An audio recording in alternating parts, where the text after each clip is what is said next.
Communities are more than just the people we live near and interact with.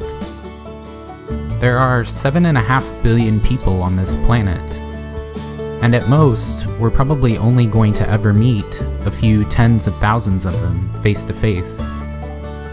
That's why the concept of imagined communities is so important. It was coined by sociologist Benedict Anderson to account for this enormous gap between the few people we meet and the millions or billions of others with whom we still nevertheless feel a sense of community or belonging. Members of even the smallest nation will never know most of their fellow members, meet them, or even hear of them, he wrote. Yet in the minds of each lives the image of their communion. He's pointing out that we do mental work to feel connected with all these people we've never met. By having something in common with someone, whether it's our race, our gender, our nationality, or even our favorite TV show or sports team, we imagine they're one of us.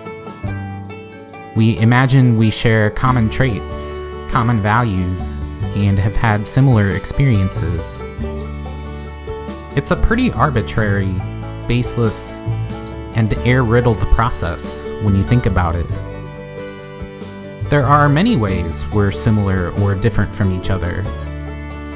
Yet we pick a few of those things, make them central to our identity, and then use stereotypes to determine who among these people we've never met is worthy of our trust. Race and ethnicity seem to be one of our biggest differences. But more than 99% of our DNA is the same across races. Far more genetic variations occur within races, not across different races. But skin color is a very visible trait, and our ancestors mistakenly believed that must have meant something. The whole history of racial conflict and oppression was born from this tragic error in how we imagine communities. Countries are pretty arbitrary too. Why do we feel like just because we all live inside an imaginary border, we must have something in common? Even though nations are only a few hundred years old, we tell ourselves stories that stretch all the way back to the beginning of civilization to make our countries seem natural and inevitable. We do all that work to feel like we're one people. We can't avoid imagining communities. There are just too many people out there. But we should at least be mindful of how we're doing it, and acknowledge what an air-riddled process it is. People start wars because of how they imagine communities. People enslave and oppress other people because of how they imagine communities.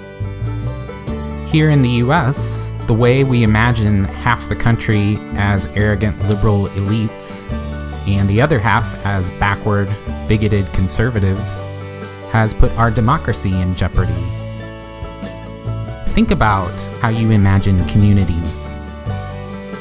Think about the shortcuts you use to sort the whole world into us and them categories that are questionable at best and flat out prejudiced at worst. As small as this world is, I think we have to increasingly imagine ourselves as one global community. But as populous as we are, we're increasingly likely to lean even more heavily on our imagined communities, to keep sorting ourselves into separate tribes. It's a tendency we have to resist.